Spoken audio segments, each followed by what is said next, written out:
هاي بنات. بسولف لكم سالفة كذي راندم. صار لي فترة أشوف بتيك توك وكذي بإنستغرام وكذي، تدرون خلاص إن أنا صايرة أتمرن شبه يومي. قاعدة أحاول إني أنظف أكلي كثر ما أقدر، قاعدة أحاول إن أسوي شوية يعني more healthy lifestyle. حلو.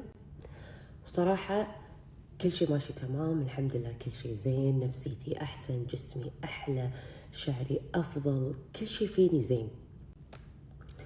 بس دائما احاول اقرا اونلاين عن اشياء شلون اقدر احسن من صحتي بشكل عام. بس احس وصلت مرحله يعني اقول الحمد لله ان انا شويه واعيه، لان ما اقدر اتخيل الناس اللي تتاثر او اللي تصدق اشياء وايد بالسوشيال ميديا شنو تسوي وتمر فيه. يعني مثلا افتح تيك توك يقول لك نظام الطيبات مثلا ممنوع تاكلين وبعدين اللي يقول لك لا، لازم انت تاكلين لحوم مع زبده، واتس ذا بيست دايت انك تاكلين لحم وزبده وكل شيء حلو، كل شيء رو، كل شيء لحم. هذا احلى شيء اذا انت عندك اي اوتو اميون ديزيز، اذا عندك اي مرض مناعي يعالج اي انفلاميشن، اي التهاب بالجسم، شنو يعني اي التهابات بالجسم يعني عموما. وبعدين اروح على انه لا، انه لا تاكلين الزيوت، اوليف اويل، قطي الاوليف اويل، الاوليف اويل مو زين، فاته عالي، لازم تاخذين افوكادو اويل. بعدين طلعوا دراسه ان افوكادو اويل فيه يسبب ما ادري شنو، كله امراض وكله دمار وكله انهيارات. بعدين نظام مثلا نظام الطيبات، انا صراحه ما اقتنع هذا الكلام عموما بشكل عام، كله ما اقتنع فيه.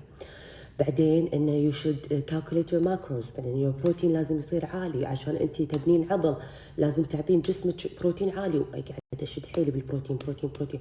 بعدين وي جو فايبر ماكسينج، ان انت لازم تزيدين الفايبر مالك. يعني احس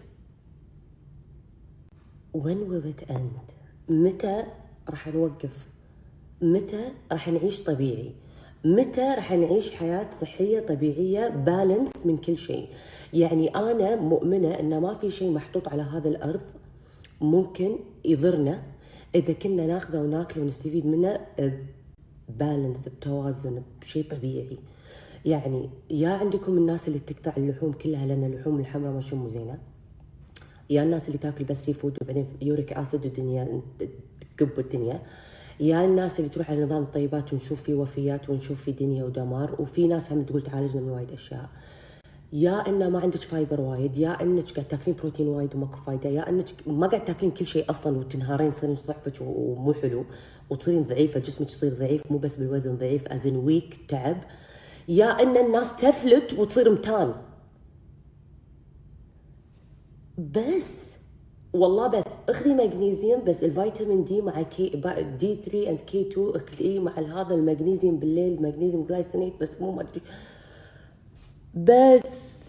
بس كم سبلمنت الناس قاعد تاخذ، الناس قبل عايشه هذا كله مو موجود، لا سبلمنتس، لا سوشيال ميديا، لا هالدكاتره، لا هاللويا.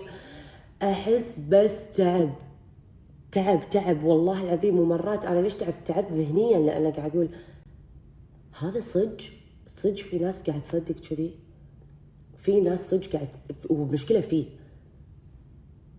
فايبر ماكسين حق 30 دايز، والحين طايحت لي على واحد يبي ياكل كيلو فواكه كل يوم لمده 30 يوم يشوف اذا بيمتن ولا لا، وانا بنطر الشهر عشان ابي اشوف النتيجه. يعني خلاص اقسم بالله، بس خلاص انا اكتشفت ان اي شيء اكستريم كله دائما يعكسي. والله العظيم اكلوا لحم، اكلوا دياي، اكلوا بيض، كل انواع البروتين، اكلوا سمك، كل انواع السي فود، اكلوا فيجيتابلز، اكلوا فواكه، اكلوا سلطات، اكلوا فايبر، اكلوا كل شيء بس بالانس. انا من بلشت اكل كل شيء بس بورشنات اصغر ضعفت وتمرنت وطلع العضل وامور توند.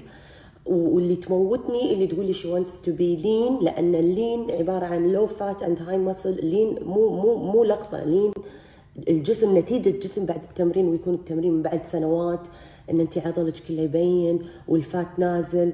يعني حتى انا جتني فتره على الانبودي، اروح الانبودي اقول انا ضعفانه وعضلي زايد والفات مالي زايد، شلون؟ ادفع دينار عشان يقول والله ان فكرتي ان صدق ليش اتنرفز لان اقول انا متاكده ان في بنات الام اللي توها والده اللي تبي ترجع جسمها، يعني لان انا كنت من هذيل الحريم وهذه أسوأ مرحلة، لأن دائما راح يصير في بينك وبين نفسك مقارنات، دائما تبي تسوين شيء اكستريم عشان تضعفين، هذا شيء مو حلو، يأثر على الرضاعة، يأثر على جسمك، على هرموناتك، ستريس.